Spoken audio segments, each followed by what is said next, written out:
காஞ்சி மகாபெரிவாளோட விஜய யாத்திரையில் 1935ஆம் வருஷம் புரின்னு சொல்லக்கூடிய ஜெகநாதபுரிக்கு விஜயம் பண்ணினா. உயர்ந்த க்ஷேத்திரம், மோட்சபுரியில் ஒன்று. சுவாமி ஜெகநாதர் கிருஷ்ணர் தன்னோட அண்ணாவான பலபத்ரர், தங்கையான சுபத்ரா, இவா 3 பேரோடையும் இருக்கா. ஜெகநாதர், பலபத்ரா, சுபத்ரா இவா 3 பேரும் சேர்ந்து இருக்கிற க்ஷேத்திரம். அந்த கோவில் இருக்கிற இடத்துக்கு பேர் நீலாத்ரி அப்படின்னு பேரு. ஜெகநாதர் தேர் ரொம்ப விசேஷம், ஜெகத் பிரசித்தம்.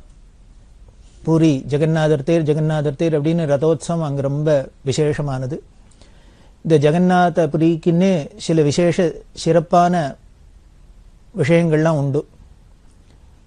அதில் ஜெகநாதர் பிரசாதம் அங்கே என்ன பண்ணுவா, பானையில் சாதம் வெடிச்சு வெடிச்சு வெடிச்சு வெடிச்சு சுவாமிக்கு நைவேத்தியம். எல்லாரும் பிரார்த்தனை. நம்ம ஊரில் அதோ மாவிளக்கு போடுறாப்புல இது மாதிரிலாம் அங்கே ஜெகநாதருக்கு இந்த சட்டி, அந்த சட்டி பானையில் சாதம் வடித்து நைவேத்தியம் பண்ணுவாள். அங்கேயே கோவில் அந்த மடப்பள்ளியில் வரிசையாக வச்சுருக்கும். அவாவா எத்தனை பேர் பிரார்த்தனை பண்ணுறாலோ அது பார்த்தாலே ஒரு வினோதமாக ஆச்சரியமாக இருக்கும். அடியில் அடுப்பை முட்டிட்டு பானை மேலே பானை மேலே பானை மேலே வரிசையாக வச்சுருப்பா. வச்சு அடியில் இருக்கிற அந்த உஷ்ணத்தினாலே எல்லா சாதமும் பக்குவமாகும். அப்படி சட்டி சட்டியாக நைவேத்தியம் பண்ணி எல்லாருக்கும் பிரசாதம். அந்த ஜெகநாதர் பிரசாதம் ரொம்ப விசேஷம். ஜஸ்டிஸ் ரங்கநாத் மிஸ்ரா அப்படிங்கிற ஜட்ஜு இருந்தார். பெரியவாள்கிட்ட ரொம்ப பக்தி, அடிக்கடி வந்து பெரியவா தரிசனத்துக்கு வருவார். அப்போ ரங்கநாத் மிஸ்ராட்ட பெரியவா சொன்னா, ஜெகநாதரோட இந்த சாதம் விசேஷம், அதனால் அதை எடுத்துன்னு வா, இந்த பிரசாதம் வேணும் எடுத்துன்னு வா அப்படின்னு சொல்ல, அவர் ஜெகநாதபுரிக்கு போய் அங்கே காத்தால கோவிலில் அந்த அன்னம் வச்சு நைவேத்தியம் பண்ணி உடனே ஃப்ளைட்டில் எடுத்துன்னு வந்து பட்டில் கட்டி பெரியவாளுக்கு சாயந்தரத்துக்குள்ளே சமர்ப்பணம் பண்ணார். பொதுவாக வெளியில் பக்குவம் பண்ண அன்னங்கள்லாம் பெரியவா எடுத்துக்க மாட்டா. ஆனால் இந்த ஜெகநாத பிரசாதத்தை பெரியவா எடுத்துண்டா. அப்போ சொன்னா, ஜெகநாதர் பிரசாதம் ரொம்ப முக்கியம், விசேஷம். சாஸ்திரம் சொல்லியிருக்கு, ஜெகநாதரோட பிரசாதத்தை நாய் வாயில் பார்த்தா கூட அங்கேருந்து பிடுங்கி சாப்பிடணுமா, அவ்வளோ விசேஷம் அப்படின்னு அதை சொல்லி தான் எடுத்துட்டு அப்புறம் இங்கே இருக்கிறவா எல்லாருக்கும் இது ரொம்ப அபூர்வமான பிரசாதம், விசேஷ பிரசாதம், எல்லாருக்கும் கொஞ்சம் கொஞ்சம் கொடு அப்படின்லாம் சொன்னார். அதுக்கப்புறம் அவர் எப்போ வந்தாலும் பிரசாதம் எடுத்துன்னு வருவார், இந்த அன்ன பிரசாதம் எடுத்துன்னு வருவார். அப்படிலாம் ஒரு விசேஷம் இந்த ஜெகநாதபுரிக்கு. அங்கே ஆச்சாரியால் சங்கர பகவத்பாதாள் ஸ்தாபிதம் பண்ணின, கிழக்கு திக்கில் ஸ்தாபிதம் பண்ணின விமலா பீடம்ங்கிற பீடம் இருக்குது. அதை கோவர்தன மடம் அப்படிமா விமலா பீடம் அப்படின்னு பேர்.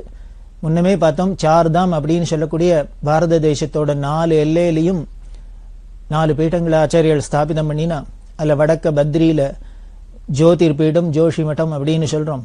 மேற்க துவாரகையில் காளிகா பீடம்னு ஸ்தாபிதம் பண்ணினா, கிழக்க ஜெகநாதபுரியில் இந்த விமலா பீடம், தெற்க ராமேஸ்வரத்தில் ராம்நாத்தில் சாரதா பீடம் ஸ்தாபிதம் பண்ணினதா. சார்தாம்லேயும் 4 ஆம்நாய பீடங்கள் ஸ்தாபிதம் பண்ணினதா சொல்லப்படுறது. இந்த ஆம்நாயம் அப்படின்னாலே வேதம்னு அர்த்தம் உண்டு, திக்குன்னு மட்டும் அர்த்தம் இல்லை, வேதம்னு அர்த்தம் உண்டு. சதுர்வேதத்துக்காகவும் அதை ரட்சிக்கணும் அப்படிங்கிறதுக்காகவே ஆச்சாரியர்கள் எல்லா திக்கிலையும் இந்த பீடங்கள்லாம் ஸ்தாபிதம் பண்ணி இந்த சனாதன தர்மத்தை இன்னி வரைக்கும் உத்தாரணம் பண்ணி வச்சிருக்கா. அப்படி இருக்கிற அந்த கோவர்தன பீடம் அங்கே ஜெகநாதபுரியில் இருக்கு. பெரியவா யாத்திரை பண்ணுறதே எல்லாருமே சேர்ந்து, இந்த பூரியில் மகாராஜா இருக்கார், இந்த பூரி ராஜா இன்னும் இந்த கோவர்தன பீடத்தை சேர்ந்தவா. அங்கே இன்னொரு முக்தி மண்டப சபா அப்படின்னு ஒன்று இருக்கு. பெரிய பண்டிதர்கள்லாம் நிறைஞ்சது அந்த சபா. அந்த முக்தி மண்டப சபால இருந்த வித்வான்கள் எல்லாருமா சேர்ந்துன்னு பெரியவாளை வரவேற்று சந்தன் தலாப் அப்படின்னு ஒரு குளம், பெரிய குளம், இந்த சந்தன் தலாப்லேருந்து பெரியவாளுக்கு ரொம்ப விமரிசையான ரிசப்ஷன், ஊர்வலம். கிட்டத்தட்ட 25,000 பேர் அன்னைக்கு கூடியிருந்தா அப்படின்னு சொல்லப்படுறது. அப்படி ஒரு பிரம்மாண்டமான வரவேற்பு. அந்த வரவேற்புலாம் ஏற்றுண்டு ஜெகநாதரை தரிசனம் பண்ணிட்டு அதுக்கப்புறம் சமுத்திர ஸ்நானம் பண்ணி அங்கே இன்னும் என்னென்ன விசேஷங்கள்லாம் இருக்கோ எல்லாத்தையும் பெரியவா பார்த்துட்டு எல்லாருக்கும் தரிசனம் கொடுத்து ஆசீர்வாதம் பண்ணி அனுகிரகம் பண்ணியிருந்தா. அப்போ அந்த முக்தி மண்டப சபாவுக்கு வரத்தே, முக்தி மண்டப சபாவில் ஆதிசங்கர பகவத்பாதாள் உட்கார்ந்துன்ற ஒரு பீடம் இருக்குது. பாரம்பரியமாக வச்சுன்னு வர, அவளும் 2500 வருஷமாக அதை பாதுகாத்துன்னு வர. அந்த முக்தி மண்டப சபால இருக்கிற அந்த பீடத்துல, சங்கர பீடத்துல முதல்ல இந்த ஜெகநாதபுரிக்கு ஆச்சாரியால் வரத்தே அதுல உட்கார்ந்துட்டு அனுகிரகம் பண்ணியிருக்கா. அந்த பீடத்துல ஆச்சாரியாளோட ஸ்வரூபமா யார் இருக்காளோ அவளோட நேர் வாரிசு யாரோ அவ வந்தா உட்காத்தி வச்சு அவளை கௌரவப்படுத்துறது அப்படின்னு அவ ஒரு சம்பிரதாயம் வச்சுருக்கா. அந்த சம்பிரதாயத்தை ஒட்டி அந்த மகாராஜா, இந்த முக்தி மண்டப சபா வித்வான்கள் எல்லாரும் பெரியவாள்கிட்ட பிரார்த்தனை பண்ணி அந்த பீடத்துல உட்கார்ந்துட்டு அனுகிரகம் பண்ணணும், உபன்யாசம் பண்ணணும் அப்படின்னு சொல்ல இந்த பெரியவா அதுல பீடத்துல உட்கார்ந்துட்டு இந்த முக்தி மண்டப சபால எல்லாருக்கும் உபன்யாசம் எல்லாம் பண்ணினா. எல்லாரும் ரொம்ப சந்தோஷப்பட்டா. எப்படி ஆயிரக்கணக்கான வருஷங்களுக்கு முன்னால ஆதிசங்கரர் வந்து எப்படி இருந்திருப்பார், எப்படி இங்க எல்லாம் தர்மத்தை எடுத்து சொல்லியிருப்பார் அப்படிங்கறத இன்னைக்கு நாங்க கண்கூடா பாக்குறோம் அப்படின்னு அவ சந்தோஷப்படுற அளவுக்கு அந்த நிகழ்ச்சி ரொம்ப நிகழ்ச்சியா எல்லாருக்கும் மனசை விட்டு நீங்காத ஒரு சந்தர்ப்பமா அமைஞ்சுது. இப்படி இந்த ஜெகநாதபுரியில பெரியவா எல்லாத்தையும் முடிச்சுண்டு அப்படி வரத்தே யாத்திரையை தொடர்ந்துட்டு வர, அதுல சில்கா ஏரி அப்படின்னு ஒண்ணு பெரிய ஏரி அது. அந்த சில்கா ஏரி ரொம்ப ஃபேமஸ். அது பார்த்தா 25 கிலோமீட்டர் அகலம், 75 கிலோமீட்டர் நீளம். யோஜனை பண்ணி பாருங்க, கற்பனை பண்ணி பாருங்க. 75 கிலோமீட்டர் நீளம், 25 கிலோமீட்டர் அகலத்துல ஒரு ஏரி அப்படின்னா அநேகமா ஏரியிலே இருக்கிறதுலே பிரம்மாண்டமானது பெருசா தான் இருக்கும். பார்த்தா சமுத்திரம் மாதிரி இருக்கும். அந்த சில்கா ஏரியெல்லாம் பெரியவா பார்த்துட்டு அப்புறம் பல ஊரெல்லாம் யாத்திரை பண்ணிட்டு 1936ஆம் வருஷம் சாதுர்மாசியத்துக்காக பெர்ஹாம்பூர்ங்கிற இடத்துக்கு வந்தா. ஒரு சால உள்ள அந்த பெர்ஹாம்பூர்ல சாதுர்மாசியம். அந்த சாதுர்மாசியமும் ரொம்ப விமர்சையா நடந்தது. அதை முடிச்சுட்டு இந்த சாதுர்மாசிய பூர்த்தி ஆனோன்னு ஸ்ரீகூர்மம் அப்படின்னு ஒரு க்ஷேத்திரம், ரொம்ப உயர்ந்த க்ஷேத்திரம். அந்த ஸ்ரீகூர்மத்தை தரிசனம் பண்ணிட்டு பெரியவா விஜயநகரத்துக்கு வந்தா. அந்த வருஷம் நவராத்திரி உற்சவத்தை இந்த விஜயநகரத்துல பெரியவா வெகு விமர்சையா கொண்டாடினா. எல்லாருக்கும் அங்க அந்த பிரதேசங்கள்ல இப்படி ஒரு பரிவாரங்களோட, இப்படி ஒரு பூஜைகளோட, ஆச்சார அனுஷ்டானங்களோட பெரியவா போனது ரொம்ப மனசை விட்டு நீங்காத ஒரு சந்தர்ப்பமா இருந்தது. அவளுக்கு நிகழ்ச்சியா இருந்தது. அந்த விஜயநகரத்துல நவராத்திரி முடிஞ்சோன்னு பெரியவா என்ன பண்ணா, சிம்மாச்சலம் அப்படின்னு க்ஷேத்திரம், இந்த சிம்மாச்சலத்துல வந்து தரிசனம் பண்ணிட்டு விசாகப்பட்டினத்துக்கு வந்தா. வழியில பல ஊர், அந்த ஊரோட பேரெல்லாம் நான் இப்போ சொல்றதுக்கு அவகாசம் இருக்காது. பல ஊரை பார்த்துட்டு பெரியவா விசாகப்பட்டினத்துக்கு வந்தா. அதுக்கப்புறம் அங்கேருந்து காக்கிநாடாங்கிற இடத்துக்கு வந்தா. காக்கிநாடால துல்யான்னு ஒரு நதி, புண்ணிய நதி, அது சங்கமம். அந்த துல்யால சங்கம ஸ்நானம் பண்ணிட்டு அந்த காக்கிநாடா எல்லாம் யாத்திரையை முடிச்சுட்டு பீமாவரம் அதெல்லாம் பார்த்துட்டு கோனசீமா டெல்டா அப்படின்பா அந்த பிரதேசங்களை, அந்த கோனசீமா டெல்டாவெல்லாம் எல்லா ஊருக்கும் பெரியவா யாத்திரை பண்ணிட்டா. பலகோல்ங்கிற இடத்துல 1937ஆம் வருஷம் சாதுர்மாசியம் வியாச பூஜை. இந்த பலகோல்ல வியாச பூஜை ரொம்ப விசேஷமா நடந்தது. அதுக்கப்புறம் அந்த சாதுர்மாசியம் முடிஞ்சோன்னா ஹுக்கும்பேட், அங்க போய் நவராத்திரி உற்சவம். இந்த நவராத்திரி ஹுக்கும்பேட்டையில முடிச்சுட்டு போலவரம்ங்கிற இடத்துக்கு வந்தா. அந்த போலவரத்துல ரொம்ப வெகு விமரிசையா கொண்டாடப்பட்டது. இந்த போலவரத்துக்கு முன்னால ஹுக்கும்பேட்ல இருக்கிறதே நவராத்திரி எல்லாம் முடிஞ்சது. எல்லாம் யாத்திரை பெரியவா அடுத்த கேம்புக்கு கிளம்பணும். அப்ப என்னாச்சு, இந்த போலவரத்திலேருந்து இருக்கிற ஜனங்கள்லாம் வந்து பெரியவாளை நாளை கார்த்தால அங்க பூஜைக்கு வந்துடணும் அப்படின்னு அவ சொல்லியிருந்தா. மேனேஜர்கிட்ட சொல்லியிருந்தா, மடத்து மேனேஜர் சொன்னா, ஆஹா கார்த்தால வந்துருவா பூஜைக்கு, எங்க காலங்கார்த்தால விடிகார்த்தால கிளம்பி எங்க பூஜைக்கு வந்துருவா அப்படின்னு அவர் சொல்லி நீங்க ஏற்பாடு பண்ணுங்கன்னு சொல்லிட்டார். ஆனால் இதை பெரியவாள்கிட்ட வந்து சொன்னோன்னு பெரியவா சொன்னா, இன்னைக்கு ஏகாதசி ஆச்சே, நாளைக்கு கார்த்தால எப்படி கிளம்புறது அப்படின்னா. இது மேனேஜருக்கு ஞாபகம் இல்லை. பெரியவா பொதுவா என்ன சம்பிரதாயம் அப்படின்னா, ஒரு இடத்துல ஏகாதசி விரதம் இருந்தா அன்னைக்கு யாத்திரை பண்ணக்கூடாது. அன்னைக்கு அங்கேயே இருந்துட்டு மறுநாளைக்கு துவாதசியில பாரணை பண்ணி ஆகாரம் பண்ணிட்டு இந்த ஏகாதசி விரதத்தை பூர்த்தி பண்ணிட்டு தான் அடுத்த ஊருக்கு போறது அப்படிங்கிற சம்பிரதாயம். நமக்கே எல்லாருக்குமே அப்படித்தான். ஏகாதசியில அநேகமா டிராவல் பண்ண மாட்டா, விஷயம் தெரிஞ்சுவா. துவாதசியில பாரணை பண்ணிட்டு தான் போறது அப்படிங்கிற சம்பிரதாயம். பெரியவா அது மேனேஜர்கிட்ட சொன்னா. உடனே உனக்கு ஞாபகம் இல்லையான்னு, எனக்கு ஞாபகம் இல்லை அப்படின்னு. அதுக்கு முன்னால என்ன ஆயிடுத்து, கல்கட்டால பெரியவா இருக்கிறது ஒரு விஷஜரம் வந்துடுத்து. இந்த யாத்திரையில மத்திய பிரதேசத்தை தாண்டினோடனே பல பேருக்கு ஜுரங்கள்லாம் வந்தது, கடுமையான ஜுரங்கள்லாம் வந்தது. அப்படி வந்திருக்கிறதே இந்த மேனேஜருக்கும் இந்த கல்கட்டால போயிருக்கிறதே ரொம்ப உடம்பு முடியாத போய் ஜுரம் வந்துடுத்து. அதனால இந்த காய்ச்சல்னால பெரியவா என்னம்னா அவர் ஊருக்கு அனுப்பிச்சா. இங்க வந்து நம்ம தமிழ்நாட்டில் வந்து அவர் வைத்தியம் எல்லாம் பண்ணிட்டு உடம்பெல்லாம் சொஸ்தமாக்கிண்டு அப்புறம் திருப்பி போய் கேம்ப்ல இருந்தார். கொஞ்ச நாளைக்கு ரெஸ்ட் எடுத்துட்டு அப்புறம் கேம்புக்கு போனார். அப்படி இருக்கிறதே தான் இங்க பலகோல் வியாச பூஜையிலையும் அவர் வந்து கலந்துட்டு இருக்கார். உடனே பெரியவா சொல்றா, உனக்கு இந்த கல்கட்டால ஜுரம் வந்ததுக்கு அப்புறம் மறதி அடிக்கடி வந்துடுத்தோ அப்படின்னா. ஏன்னா அவருக்கே தெரியுமே, மேனேஜருக்கே சம்பிரதாயம் தெரியும். பெரியவா ஏகாதசி உபவாசம் இருந்தா மறுநாளைக்கு துவாதசி பாரணை பண்ணாத அந்த ஊரை விட்டு போகமாட்டான்னு தெரியும். ஆனா இவா அந்த போலவரம் ஜனங்களுக்கு தவறுதலா இவர் சொல்லிட்டார், ஆஹா நாளை கார்த்தால அங்க பூஜைக்காங்க அப்படின்னு. உடனே பெரியவா அதை சொன்னா, நான் இன்னைக்கு இங்க பட்னியா இருந்திருக்கேன், நாளைக்கு இந்த பட்னியோடையே இங்க சாப்பிடாத பட்னியோட இந்த ஊரை விட்டு போனா இந்த ஊருக்கு ஒரு துர்பிட்சம் இல்லையோ, அதாவது சன்னியாசிகள் அப்படி இல்லாம் அந்த ஊரோட பட்னியோட அந்த ஒரு ஊரை விட்டு போனாக்க அந்த ஊருக்கு துர்பிக்ஷம் ஆகாது அப்படின்லாம் ஒரு சம்பிரதாயம் சொல்ற வழக்கம். அதனால நாளைக்கு பூஜையை இங்க முடிச்சுட்டு 2 கால பூஜையை முடிச்சுட்டு நான் சாப்பிட்டுட்டு பிக்ஷை பண்ணிட்டு தான் அப்புறம் போக முடியும். அதனால அவளுக்கு சொல்லிடும், நாளைக்கு அங்க பூஜைக்கு வரல, பிக்ஷை இங்கேயே முடிச்சுன்னு பூஜையை முடிச்சுன்னு தான் வரப்போறோம்னு சொல்லிடும் அப்படின்னு. அப்பதான் கேட்டா, உனக்கு இந்த ஊருக்கு போயிட்டு வந்ததுக்கு அப்புறம் இந்த ஜுரம் வந்ததுக்கு அப்புறம் உனக்கு மறதி வந்துடுது போல இருக்கு அப்படின்னு. அவர் சரின்னு போயிட்டார். குப்புசுவாமியர் அப்படின்னு இன்னொருத்தர் கூட கைங்கரியம் பண்றவர், அவர்கிட்ட பேசிட்டு அவர் இருந்தார். உடனே பெரியவா கேட்டா, நேற்றுக்கு மேனேஜர் இந்த போலவரங்காராளெல்லாம் பேசுறதே நீ கூட இருந்தியோ அப்படின்னா. இருந்தேன் அப்படின்னார்.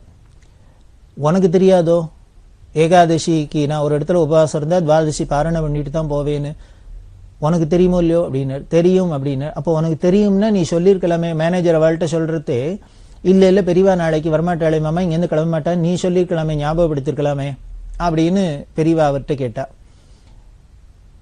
குப்பு ஒன்னும் பதில் சொல்லாத இருந்தார். உடனே பெரியவா சிரிச்சுட்டு, உனக்கு மேனேஜர்கிட்ட பயமாக்கும் அதனால சொல்லலையாக்கும் அப்படின்னா. உங்ககிட்ட மேனேஜர்கிட்ட உனக்கு பயமா அப்படின்னு கேட்டுட்டே இருக்கிறதே மேனேஜர் உள்ள வந்தார். லெட்டர்லாம் எடுத்துன்னு உள்ள வர்றார். இந்த வார்த்தை அவர் காதுல விழுந்துருத்து. உடனே அவர் என்ன பண்ணார், ரொம்ப சுவாதீனமா பேசக்கூடியவர். உடனே பெரியவாள்கிட்ட சொன்னார், யாருக்கு, குப்புக்கு அவன்கிட்ட பயம் அப்படின்னு. அதெல்லாம் அவனுக்கு ஒண்ணும் இல்லை, அவன் பார்த்திருப்பான், வேடிக்கை பார்த்திருப்பான், என்னதான் பண்றாருன்னு பார்ப்போம், பெரியவா அதுக்கு என்ன பண்றான்னு பார்க்கலான்னு வேடிக்கை பார்க்கறதுக்காக பேசாத இருந்திருப்பான். அவனுக்கு விஷயம் தெரிஞ்சிருக்கும், என்கிட்ட ஒன்றும் பயம் கிடையாது, இருந்தாலும் என்னதான் நடக்கிறது பார்ப்போமே அப்படின்ட்டு வேடிக்கை பார்க்கறதுக்காக பண்ணாலும் பண்ணுவேன் அப்படின்னு அவர் சொன்னார். எல்லாம் கிண்டலாதான். உடனே பெரியவா சிரிச்சுட்டு, அதெல்லாம் இல்லை, அவன் பாவம் நல்ல குழந்தை, அப்படி எல்லாம் வேடிக்கையெல்லாம் பார்க்க மாட்டான், உன்னை பார்த்தா பயம் போல இருக்கு அதனால சொல்லல அப்படி இல்லாம சொல்லியிருந்தா. இது மாதிரி எல்லாம் போற இடங்கள்ல பல சுவையான நிகழ்ச்சிகள்லாம் இருக்கும். அதுல நமக்கு பெரிய தர்மங்கள்லாம் தெரியறாப்புல இருக்கும், சொல்றாப்புல இருக்கும். இதுல இருந்து நமக்கு தெரியுது, ஒரு இடத்துல ஏகாதசி விரதம் ஒரு ஊர்ல இருந்தோம்னா, உத்தராத்துல இருந்தோம்னா மறுநாளைக்கு பாரணை பண்ணிட்டு தான் ஊருக்கு போகணும். ஒரு விரதம் இருந்தோம்னாக்க உபவாசம் இருந்தோம்னா அதை பூர்த்தி பண்ணிட்டு தான் போகணும் அப்படிங்கறதுல நமக்கு தெரியறாப்புல இருக்கு. இப்படிதான் இந்த ஹூக்கும்பேட் நவராத்திரியை முடிச்சுன்னு பெரியவா போலவரம் போனா. போலவரத்துல வெகு விமரிசையா அவளுக்கு வரவேற்பெல்லாம் கொடுக்கப்பட்டது. அங்கெல்லாம் முடிச்சுண்டு ஏலூர் வழியால ராஜமன்றிக்கு வந்த, ராஜமகேந்திரபுரம் அப்படின்னு பெரிய அதுவும் ஊர். அந்த ராஜமன்றியில வந்துட்டு கோதாவரி ஸ்நானம், பெரிய புண்ணிய நதியில மோட்ச நதியில ஒன்னும் கோதாவரி. அந்த கோதாவரி எல்லாம் ஸ்நானம் பண்ணிட்டு அப்புறம் அந்த பிரதேசத்துல இருக்கிற பல ஊர்களுக்கெல்லாம் பெரியவா யாத்திரை பண்ணினா. அந்த கோதாவரி ஜில்லாக்கார அந்த பிரதேசத்துல இருக்கிறவர்களுக்கெல்லாம் காஞ்சி காமகோடி பீடாதிபதி அப்படின்னா கஞ்சி சுவாமிகள் அப்படின்னா ஆந்திரா முழுக்களும் எல்லாருக்கும் அப்படி ஒரு பிரியம் பக்தி. இன்னைக்கும் அந்த பக்தி அந்த பிரியம் இருக்கு. நிறைய எல்லாரும் வித்வான்கள், நிறைய அக்னிஹோத்திரிகள், நல்ல வேதம் படிச்சவா, பண்டிதா, வெள்ள கனம்லாம் சொல்ல ஆரம்பிச்சாக்க அப்படியே ஆகாசமே அதிரும். அந்த அளவுக்கு வித்வான்கள், ரொம்ப ஆச்சார அனுஷ்டானம் உள்ளவா. அந்த கோதாவரி ஜில்லால அதுல இருக்கிற எல்லாத்தையும் பெரியவா எல்லா ஊரையும் எல்லாரோட பிரார்த்தனைக்கும் இணங்க யாத்திரையை பண்ணிட்டு பெரியவா விஜயவாடாவுக்கு வந்தா. விஜயவாடாவும் பெரிய க்ஷேத்திரம், கனகதுர்கா க்ஷேத்திரம். மலை மேல கனகதுர்காங்கிற கோவில் இருக்கு, அம்பாள். கிருஷ்ணாங்கிற நதி, இந்த கிருஷ்ணா நதியில ஸ்நானம் பண்ணி கனகதுர்கா எல்லாம் தரிசனம் பண்ணிட்டு பெரியவா இன்னும் பல ஊர்களை பார்த்துன்னு மங்களகிரிங்கிற இடத்துக்கு வந்தா. மங்களகிரியில தான் நரசிம்ம க்ஷேத்திரம், நரசிம்மர், பானக நரசிம்மர் அப்படிமா. இந்த மங்களகிரியில பானக நரசிம்மர்லாம் தரிசனம் பண்ணிட்டு குடிவாடா தெனாலி முதலான ஊருக்கெல்லாம் வந்து 1938 வருஷ வியாச பூஜையை குண்டூருங்கிற இடத்துல பண்ணினா. ஆந்திரால குண்டூர்ல இந்த 38 வருஷ வியாச பூஜை. அந்த வியாச பூஜை பண்ணிட்டு வித்வத் சதஸ்லாம் நடக்கும் அப்படின்னு சொன்னேன். அப்படி நடக்கிற அந்த வித்வத் சதஸ்ல புல்லியம் உமாமகேஸ்வர சாஸ்திரிகள் அப்படின்னு ஒரு பெரிய மகா வித்வான் பண்டிதர். அவர் பெரியவா மேல 170 ஸ்லோகம், சமஸ்கிருதத்துல 170 ஸ்லோகம் பெரியவாளை போற்றி எழுதி பெரியவாளுக்கு சமர்ப்பணம் பண்ணினர். அவரே அதை எல்லாருக்கும் முன்னால வாசிச்சு எல்லாம் பண்ணி அதுக்கு அர்த்தங்கள்லாம் சொல்லி எல்லாரும் ஆனந்தப்படுறாப்புல இந்த புல்லிய உமாமகேஸ்வர சாஸ்திரிகள் 170 ஸ்லோகம் பெரியவாளுக்கு சமர்ப்பணம் பண்ணர். தஞ்சோரேனே முன்னவே பார்த்தோம், பெரியவா சேலத்துல இருக்கிறது ஒரு இஸ்லாமியர், அவர் சமஸ்கிருதத்துல நல்ல பண்டிதர், அவர் பெரியவா மேல ஸ்லோகம் பண்ணி பெரியவாளுக்கு சமர்ப்பணம் பண்ணார் அப்படின்னும். இப்படி காசியில இருக்கிறது, காசியில ஸ்ருங்கேரி மடத்துல ஸ்ரீகாரியமா இருந்தவர். அந்த ஸ்ருங்கேரி மடம் மேனேஜர் பெரியவா மேல 100கணக்கான ஸ்லோகங்கள் பண்ணி பெரியவாளுக்கு சமர்ப்பணம் பண்ணினர், பெரியவாளோட அந்த பிரபாவத்தை பாராட்டி. இப்படி எந்த ஊர்ல போனாலும் வித்வான்களா இருந்தா அவளுக்கு என்ன தோன்றதோ அப்படி எல்லாம் பெரியவாளுக்கு சமர்ப்பணம் பண்ணும் அப்படிங்கிற ஒரு பாவம் இருந்தது. இதுதான் அவ ஈஸ்வரங்கிறதுக்கு சாட்சி. அதே மாதிரி ஒரு தரம் பார்த்திருந்தாலும் எவ்வளவோ கூட்டத்துக்கு நடுப்பர் பெரியவாளை பார்த்திருந்தா கூட மறக்கவே மறக்காது. நம்ம உலகத்துல எத்தனை விஷயங்களை பார்க்கிறோம், எத்தனை பேரை மீட் பண்றோம், எவ்வளவு விஷயங்கள் பேசுறோம், ஆனா எதுவான ஞாபகம் இருக்கோ? ஏதோ ஒரு சிலது வேணா ஞாபகம் இருக்கலாம், எல்லாமே ஞாபகம் இருக்காது. ஆனா பெரியவாள்கிட்ட ஒரு க்ஷணகாலம் அவளோட ஒரு சங்கம் ஏற்பட்டா கூட அது நமக்கு மறக்காத இருக்கு. அவ ஏதோ ஒரு கையால ஒரு ஜாட காமிச்சதோ, கண்ணால ஜாட காமிச்சதோ, கையை தூக்கினதோ, ஏதோ ஒரு வார்த்தை அரை வார்த்தை பேசினதோ, இது எல்லாமே மறக்காத இருக்கிறதுக்கு காரணம் அவ பிரம்மங்கிறதுக்கு சாட்சி. அதுக்கு மேல எல்லாரும் எங்க ஊர்னா பிரியம், எங்க குடும்பம்னா பிரியம், எங்கள்கிட்டனா ரொம்ப பிரியம் அப்படின்னு சொல்றதுக்கு காரணம் அவ நிஜமான பிரேமையை காமிச்சிருந்தா. அன்பே சிவம் அப்படின்னு சொல்றாப்புல அன்பு ஸ்வரூபமா பிரேமஸ்வரூபமா இருந்ததுனால எல்லாத்தையும் உண்மையான அன்பை பெரியவா வெளிப்படுத்தினா. அவளுக்கு விருப்பு வெறுப்பு, வேணுங்கிறவா வேண்டாதவா, படிச்சவா படிக்காதவா, ஏழை பணக்காரன், ஆம்பளை பொம்பளை, இனிமே உயர்ந்தவன் தாழ்ந்தவன், எந்த ஒரு வித்தியாசமும் கிடையாது, எல்லாத்தையும் ஈடு கொடுத்திருந்தா. ஆச்சரியமா இருக்கும். வயசான தொண்டு கிழவர் வந்து அவளுக்கு சரியா ஈடு கொடுப்பா, சின்ன குழந்தை வந்துன்னா அதுக்கு சரியா ஈடு கொடுப்பா, படிச்ச வித்வான்கள் வந்து அவளுக்கு சரியா ஈடு கொடுப்பா, படிக்காத அடிமுட்டாள் வந்தான்னா அவனுக்கு சரியா ஈடு கொடுப்பா, ஆம்பளை வந்தா ஆம்பளைக்கு சரியா ஈடு கொடுப்பா, பெண்கள் வந்தா பெண்களுக்கு சரியா ஈடு கொடுப்பா. இப்படி யார் வந்தாலும் அவளுக்கு சமமா அவளுக்கு அவளாவே ஆயிடுவா. அவளுக்கு எங்கேயோ அந்நியமா எங்கேயோ இருக்கும், யார்ட்டையோ இருக்கும் அப்படின்னு தெரியாத அளவுக்கு ஒரு அன்பை காமிக்கிறதுனால நிஜமான அன்பா இருக்கு. அதுதான் பெரியவாள்கிட்ட பார்க்கலாம். இதெல்லாம் தான் ரசிக்கணும். பெரியவான்னா சும்மா ஏதோ பார்த்து தரிசனம் பண்ணி கன்னத்துல போட்டுன்னு அப்படி எல்லாம் ஒரு சங்கராச்சாரியா ஜெகத்குரு அப்படின்லாம் பார்த்து பிரயோஜனம் இல்லை. இப்படி எல்லாம் ஒவ்வொரு விஷயத்தையும் ஒவ்வொரு மூமெண்ட்டையும் நாம அங்க ரசிக்க ஆரம்பிக்க ஆரம்பிக்க ஆரம்பிக்க நம்மள அறியாதையே பெரியவா மேல அபரிமிதமான பக்தி வரும். இதை எப்போ அப்ப பார்த்துதான் இல்லை, இப்ப இதெல்லாம் கேட்டப்புறமும் இதெல்லாம் நினைச்சுட்டே இருந்தோம்னாலே அசைபோட்டிருந்தாலே நமக்கு இந்த ஒரு அனுபவம் கிடைக்கும். இதுக்கு பேர் தான் ஆனந்தம், இதுக்கு பேர் தான் பிரம்மானுபவம். இதுக்கு என்ன நம்ம காசு பணம் செலவழிக்கிறோமா, இல்லை வெளியில ஏதானும் காரியம் செய்யணுமா? ஒண்ணும் இல்லை. இதை கேட்டதை பார்த்ததை உட்கார்ந்த இடத்துலயே அப்படியே நினைச்சுக்கிறது. இதுக்கு பேர் தான் ஸ்மரணை. ஸ்மரணை நினைப்புன்னு பேரு. இந்த ஸ்மரணை வரத்துக்குத்தான் இத்தனை விஷயங்களும் நடக்கிறது. இந்த பிரபஞ்சத்துல இந்த உலகத்துல ஈஸ்வரன் இப்படி லீலையா இத்தனை வினோதங்களை இவ்வளவு விசித்திரங்களை பண்ணி இத்தனை காரியங்கள்லாம் பண்றதுக்கு காரணம் அந்த பகவத் ஸ்மரணை வரணும், அவனோட நினைப்பு வரணுங்கிறதுக்கு தான். அதுக்காக தான் இங்க பெரியவாளோட இந்த சரித்திரத்தை நாம இப்படி எல்லாம் பார்த்துட்டு வரோம். அப்படி இந்த குண்டூர்ல வியாச பூஜை முடிஞ்சது. அதுக்கப்புறம் அதை முடிச்சுட்டு நெல்லூர், வெங்கடகிரி, காளஹஸ்தி, திருப்பதி முதலான க்ஷேத்திரங்கள்லாம் தரிசனம் பண்ணா. திருத்தணிக்கு வந்தா, அங்க தரிசனம் பண்ணா. திருப்பி காஞ்சிபுரம், விழுப்புரம், சிதம்பரம், திருவாரூர், பட்டுக்கோட்டை, அறந்தாங்கி வழியால ராமேஸ்வரத்துக்கு வந்தா. முன்னமே சொல்லியிருக்கோம், ராமேஸ்வரத்திலேருந்து ஆரம்பிச்சு திருப்பி ராமேஸ்வரத்தில் தான் காசி யாத்திரையை பூர்த்தி பண்ணணும் அப்படின்னு விதி நியதி இருக்கிறதுனால ராமேஸ்வரம் வந்தா. 1939ஆம் வருஷம் ஜூன் மாசம் 10ஆம் தேதி ராமேஸ்வரத்துல ஏகாதச ருத்ரத்தோட கங்காபிஷேகம் பண்ணி, ராமநாத சுவாமிக்கு ஏகாதச ருத்ரம் சொல்லி கங்காபிஷேகம் பண்ணி இந்த காசி யாத்திரைய சமர்ப்பணம் பண்ணினா. ஏன்னா எந்த ராமநாதனோட கிருபையில நாம போறோமோ அதே ராமநாதரோட அந்த சமர்ப்பணத்தோட கங்காபிஷேகத்தோட அதை நாம சமர்ப்பணம் பண்றோம். அப்படி காசி யாத்திரை பூர்த்தி பண்ண ராமநாதபுரம், சிவகங்கை ராஜா எல்லாம் திருப்பி தங்களோட சமஸ்தானத்துக்கு கழிச்சு உபச்சாரம் பண்ண. ஏன்னா ஆரம்பத்திலையும் பெரியவா போறதையே இவா உபச்சாரம் பண்ணினா திருப்பி இவா காசி யாத்திரை பூர்த்தி பண்ணின்னு பூர்த்தி ஆகிறதுனால திருப்பி உபச்சாரம் பண்ண. அதெல்லாம் முடிச்சுன்னு திருப்பத்தூர், புதுக்கோட்டை, திருச்சி, தஞ்சாவூர், ஈச்சங்குடி, சுவாமிமலை வழியால கும்பகோணத்துக்கு வந்தா 1939 வருஷம் ஜூன் மாசம் 29ஆம் தேதி கும்பகோணத்துல மடத்துல போய் இந்த காசி யாத்திரையை பூர்த்தி பண்ணினா. 1919 வருஷம் யாத்திரையை தொடங்கின பெரியவா 1939 வருஷம் ஜூன் மாசம் பூர்த்தி பண்ணினா காசி யாத்திரையை. இப்படி ஒரு அமானுஷ்யமான அபூர்வமான காசி யாத்திரை உலகத்திலேயே பெரியவா ஒருத்தர் தண்ணி தான் நம்ம பார்த்திருப்போம், கேட்டிருப்போம். இந்த காசி யாத்திரையை நாம ஸ்மரிச்சோம்னா கேட்டோம்னா என்ன பலன்? பெரியவா எந்தெந்த க்ஷேத்திரத்துக்கெல்லாம் போனாலோ அந்த தரிசனம் பண்ணின பலன், பெரியவா எந்தெந்த தீர்த்தங்கள்லாம் ஸ்நானம் பண்ணினாலோ அந்த ஸ்நான பலன், இப்படி எல்லா பலனும் நமக்கு இந்த குருவோட இந்த யாத்திரையை, இந்த மகானோட யாத்திரையை கேட்கறதுனாலேயே, படிக்கிறதுனாலேயே, நினைக்கிறதுனாலேயே கிடைக்கிறது அப்படின்னு சொல்லி இந்த விஸ்தாரமான இந்த பெரியவாளோட அமானுஷ்யமான காசி யாத்திரையை நிறைவு செய்கிறோம்.